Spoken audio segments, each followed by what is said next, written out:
I'm John Strum, and this is Real Talk MS.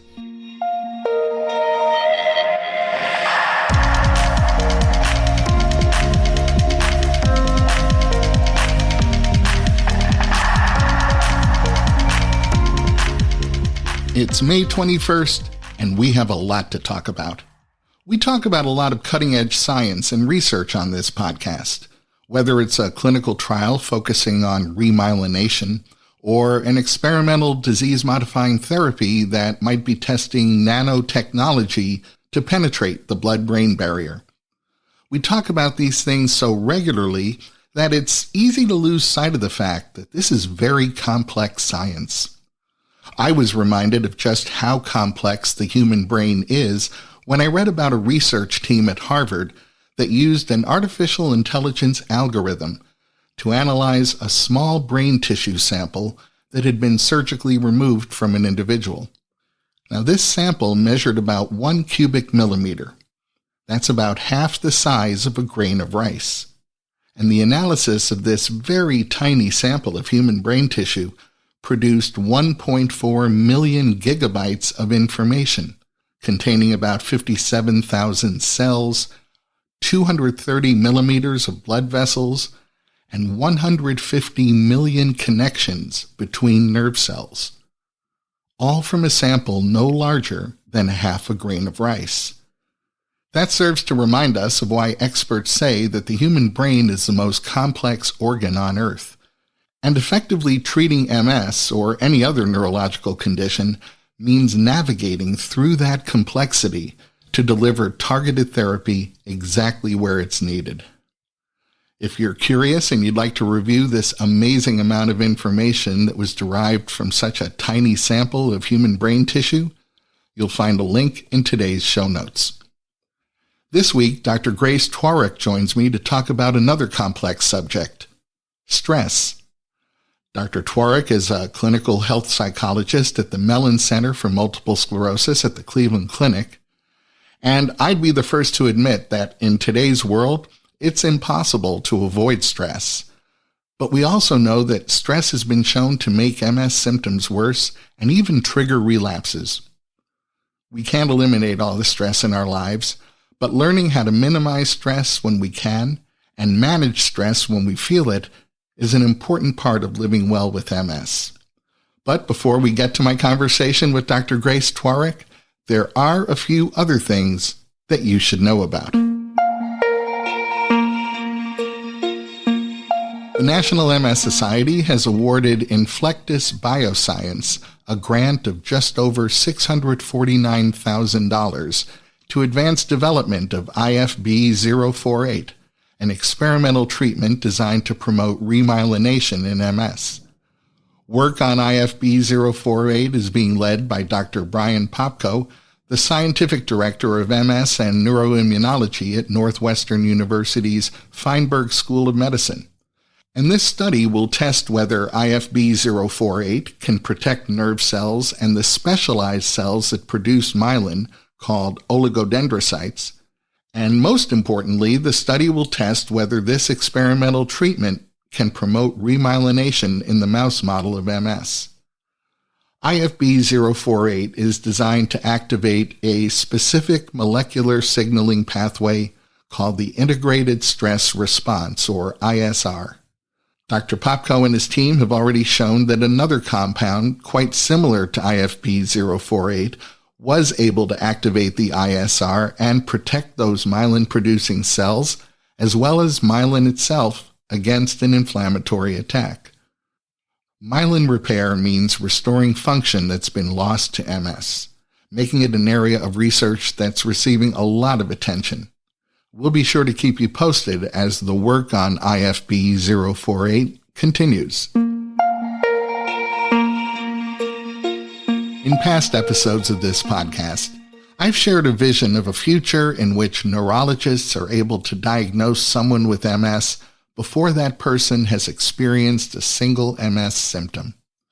In that scenario, that individual would be started on a high-efficacy disease-modifying therapy and as a result, perhaps never experience a single MS symptom.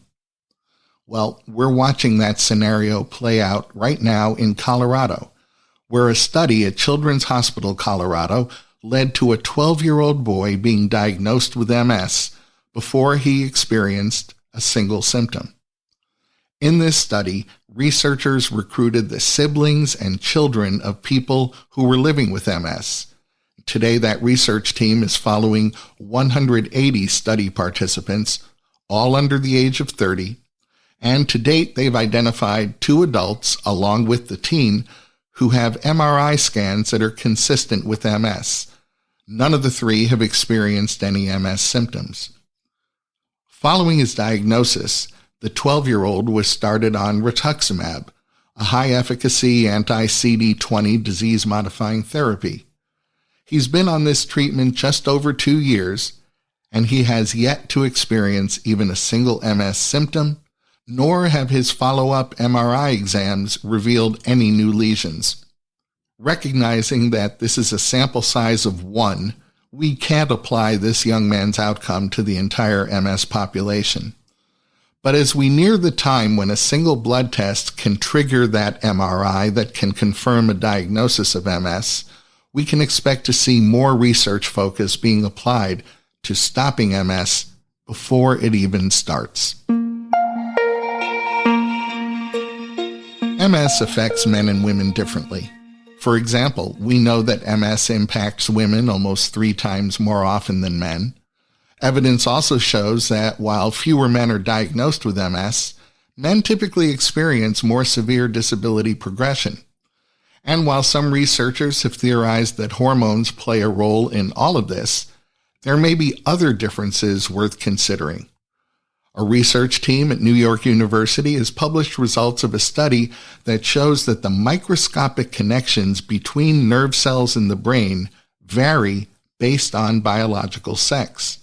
And the research team points out that these findings may explain why neurological disorders like multiple sclerosis can present differently in men and women. The researchers used a type of artificial intelligence called machine learning to analyze the MRI scans from 471 healthy men and 560 healthy women between the ages of 22 and 37. While other studies have shown sex-related differences in things like brain volume, this is the first study to identify sex-related differences in the connections between individual nerve cells. Now, one of the interesting aspects of machine learning is that the computer can't explain the patterns that it's able to identify. In other words, it can reach accurate conclusions, but it can't show its work. Which means that while experts now know these sex-related differences exist, they still have to find ways to understand exactly what those differences are and how meaningful they might be. And I'm sure we'll see those goals articulated in future research. In the meantime, if you'd like to review the details of this study, you'll find a link in today's show notes. Some MS symptoms can be difficult to discuss.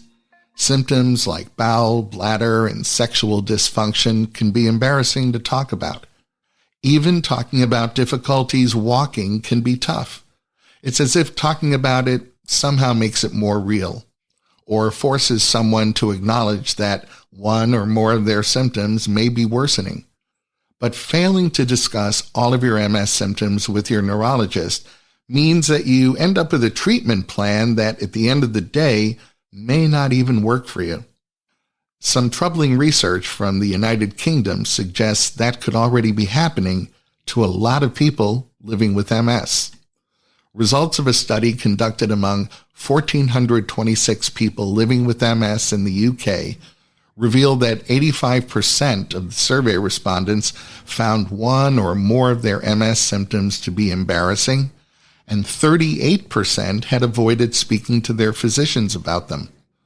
Of the 1,426 survey respondents, 59% said they were embarrassed about bladder issues, and 27% felt ashamed of sexual dysfunction. 48%, that's almost half of the survey respondents, said they were embarrassed by problems walking. All of this is particularly unfortunate because while there isn't a cure for MS, many MS symptoms can be managed by medication. 6 MS patient advocacy and support organizations in the UK have teamed up to fix this mindset. The MS Society in the UK, the MS Trust, MS Together, MS UK, the Neurotherapy Network, Shift MS, and Overcoming MS have joined forces to get the message out that there are no taboo subjects when it comes to discussing your MS with your care team. I don't hear many stories of an MS-related symptom just going away. In fact, it's often quite the opposite. Untreated symptoms tend to get worse over time.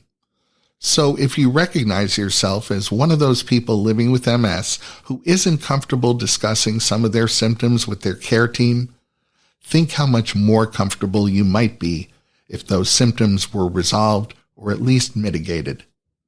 Please make sure that you're giving your care team the opportunity to provide the best possible care for your MS so that you can live your best life with MS.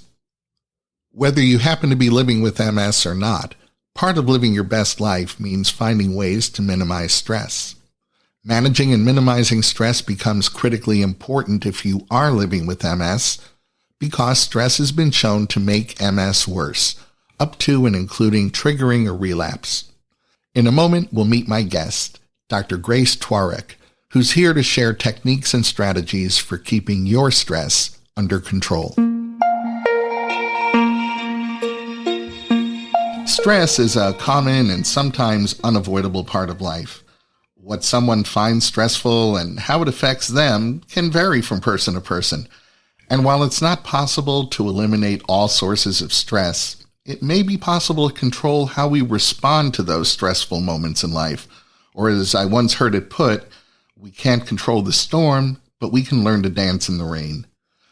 Joining me to share strategies for how to best dance in the rain or how to reduce stress and improve your quality of life is Dr. Grace Tworek. Dr. Tworek is a Clinical Health Psychologist at the Mellen Center for Multiple Sclerosis at the Cleveland Clinic. Welcome to the podcast, Dr. Tworek. Thank you so much for having me today, John. I'm very glad to be here. It seems as though the whole world could probably use some good strategies for managing stress, but let's talk about people living with MS. How are stress and MS related? And if you're living with MS, why is managing stress particularly important? Well, stress and MS are related in the way that they have quite a significant yet complex relationship with one another. So what I mean by this is that stress experienced by someone living with MS can really play a significant role in the way they experience symptoms of MS, their mood, most specifically, usually symptoms of anxiety and depression, as stress can exacerbate these symptoms, and their overall quality of life. So managing stress can have a very positive impact on overall MS management, quality of life, mood, whereas difficulty managing stress can further complicate management of MS as well as mood symptoms. So overall, in many ways, when we manage stress, we also increase management of MS and improve mental health.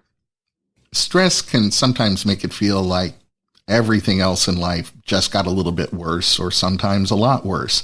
But is there evidence that stress can actually cause either an MS relapse or disease progression?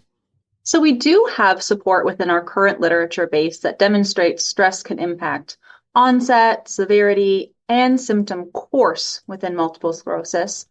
But this doesn't always mean that stress is guaranteed to increase disease activity or progression, but rather that we know there's a significant relationship present. There's also evidence that points to stress leading to what we often refer to as pseudo-relapse or flares, when someone experiences symptoms that maybe they attribute to MS that might be new, pre-existing, or even something that they already deal with just on a different level, but it's not necessarily indicative of new disease activity. So by recognizing the impact stress can have on your symptoms, we can also recognize that managing stress can positively impact these symptoms and overall management. What are some of the common factors that might cause stress for people who are living with a chronic illness like MS? So some common factors that are universal to many individuals who are living with MS can be initial diagnosis, getting your treatment team aligned, choosing a disease-modifying therapy, and even personal stressors as well. Everyone also has stressors that occur within their day-to-day life. So this may look like interpersonal relationships within your family, friends, work, these sorts of things. And one thing I always like to put out there when it comes to talking about stress is that oftentimes when we think about stress, it comes along with a negative connotation. We tend to think that stress has to be something bad happening in our life, but sometimes some of the most exciting things in our lives also bring stress. Weddings, moving, expanding families, kids going off to college. These things are exciting, but also stressful at the same time. Stress can cause physical symptoms, and it can also exacerbate MS symptoms like fatigue or muscle tightness. So how can someone know whether their body is reacting to stress or it's just their MS? This is important, as there's times where this relationship can be really hard to intertwine. I often like to joke with folks that it can feel like yarn that we're trying to crochet and then we've dropped it, and before we know it becomes all intertangled and we can't find the start from the finish. But one thing that can really help is monitoring the way that we experience symptoms. So sometimes fatigue and muscle tightness might be symptoms that somebody experiences due to MS. Stress may change the way that they experience these symptoms. So if we monitor, for example, throughout the day, different times of day, different types of contexts or situations, this can really help us to gain insight into what may be causing a symptom to present or worsen. And then once we've identified this, we can take steps to manage if there's maybe a stressor present that's changing the way that we experience a symptom. But if we do notice that a symptom tends to be present long-term and doesn't seem to necessarily be impacted by stressors, this might be a good indication that talking to your neurologist about this symptom could be a good idea. You and your colleagues conducted research that focused on developing and implementing a short-term stress management protocol for people with MS to see if it impacted their stress, their depression, and anxiety. What did you learn in your study?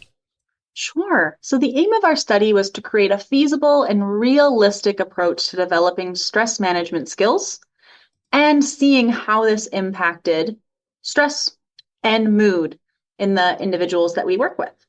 There are a few stress management protocols that currently exist, and they tend to be quite lengthy and time-consuming, some of them consisting of upwards of 16 sessions before you get to the end.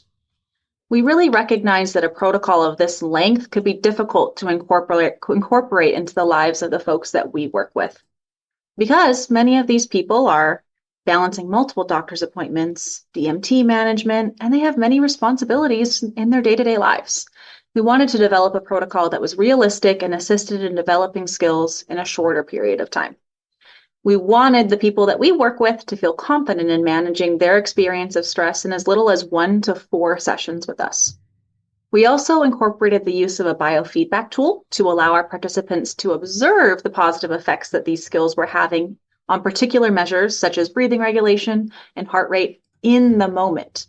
So the overarching goal here was really to develop a program where we can teach skills that allow people to see measurable change in the way they experience stress, as well as in their mood symptoms in their everyday lives, so that they can spend more time doing the things that they enjoy with the people they love and less time at appointments. So I have to ask, what types of stress management skills are part of this stress management protocol? So there's a variety of stress management skills that we used within this protocol and that I use in my own clinical practice as well. So some of these include breathing exercises, such as diaphragmatic breathing, which is an exercise that focuses on strengthening that dome-shaped muscle that sits under our lungs. This is also commonly referred to as belly breathing.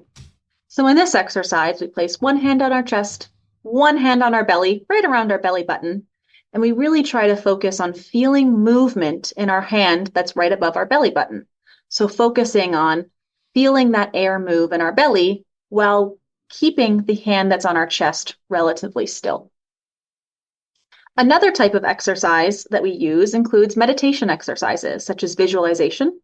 One of my favorite visualization exercises is to have someone Picture a place they've been where they felt very calm and at peace, and try to picture that place with the most details they can. Colors, scents, things that they were touching, anything they tasted, trying to identify this place in the most detail so that we can return back to it in moments of stress or overwhelm. So the more that we practice visualizing and placing ourselves here, the easier it is to come back to that place. And finally, we also use some mindfulness exercises, which is really the practice of being aware and present in our current moment. Are there other strategies that can be effective in managing stress? Certainly. Other strategies that can be really successful in managing stress include engaging in activities that you enjoy or that you've enjoyed in the past. There are times when stress can make certain activities that bring us joy or pleasure feel like they need to take the back burner or the back seat. However, when we prioritize taking time to engage in activities we enjoy, we're actually taking care of ourselves. But it's important to know that sometimes activities can look a little bit different depending on where someone is in their MS journey. So it's important for us to take specific activities that maybe no longer feel feasible in the same way and break them down. So oftentimes we'll hear examples of people that enjoy bike riding or hiking, and they usually do that with their spouse. So we want to break down that activity. What about that activity did you enjoy? Was it the act? Or was it being with your spouse, being outside, feeling the sun on your shoulders and the wind in your hair? And if that's the case, we can take some of those pieces of that activity and find other ways to fulfill them. So perhaps riding a bike or going on a hike may not feel as feasible, but going on a walk in the backyard or sitting on the back porch with our spouse where we can feel the sun on our shoulders, hear the birds chirping, feel the breeze, may elicit a similar response and allow us to feel that same joy. Do stress management skills become less effective over time the more that they're used? This is actually a question that I get often, and it makes sense why we might think that. But the good news that I have here is that we cannot practice stress management skills too much. What we're doing when we're practicing stress management skills is we're effectively showing our body how to switch off the stress response that our body experiences when we may be in the presence of a threat.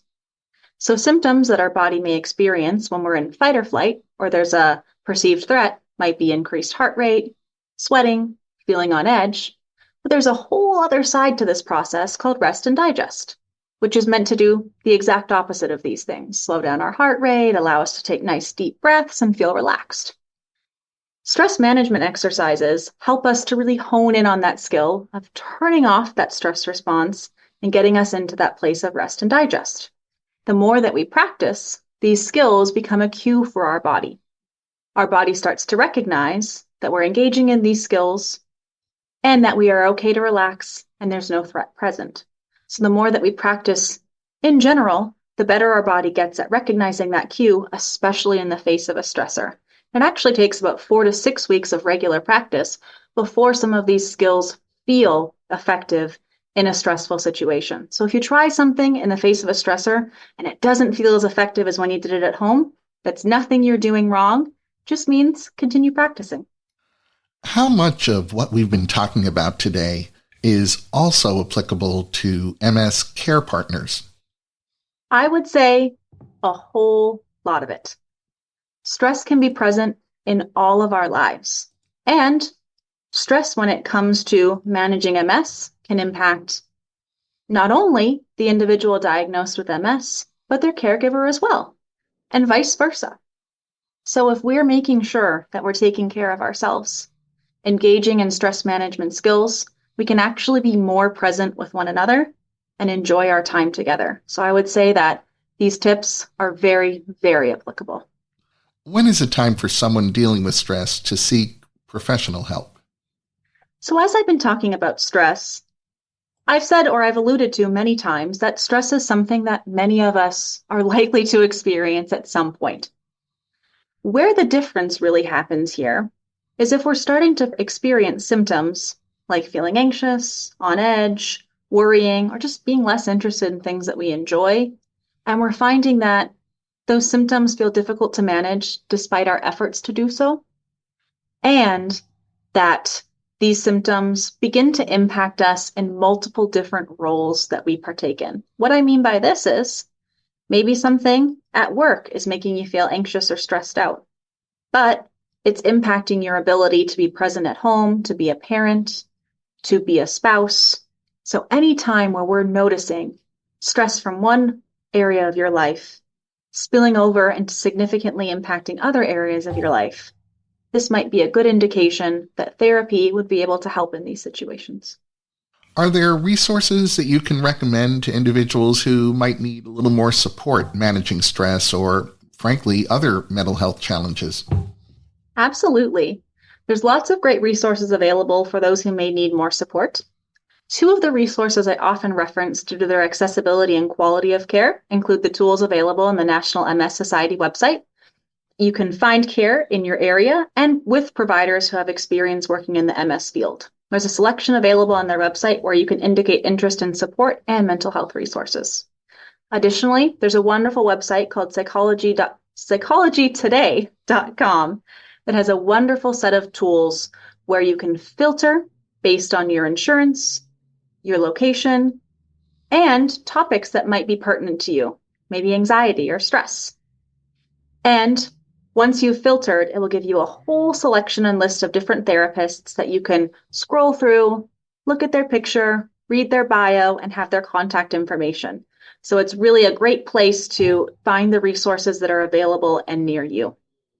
When it comes to stress management skills, there's a wonderful application available free of charge on smart devices called Insight Timer. You can download that in the App Store. It has an extensive library of tools that can guide you through some of the exercises that I talked about today, and even a great selection of different meditations that can be helpful for sleep, and even really nice calming music for studying or for just relaxing. There's a lot of great tools on there, all free of charge. So these are some of my most sought after resources, I should say. Dr. Grace Tworek, thank you for all you do to improve the lives of people affected by MS, and thanks for talking with me today. Thank you so much for having me, John. I really appreciate it. That's going to wrap up this episode of Real Talk MS. Real Talk MS is powered by the National MS Society, and you can share this episode of the podcast by letting your friends or family members know that all they have to do is point their web browser at realtalkms.com/351. You'll find that link in today's show notes so you can easily copy and paste it right into an email or a text. And if you have a minute, I hope you'll visit the Apple App Store or the Google Play Store and download the free Real Talk MS app for your iOS or Android smartphone or tablet. It's the best way for us to stay connected. The app will automatically download the latest episode of Real Talk MS. You'll be able to access any of our past episodes. You'll be able to save your favorite episodes. And it's a great way for me to share bonus content with you. The app is free, so I hope you'll download it today. I'm John Strum. Thanks for listening. Stay safe and make healthy choices.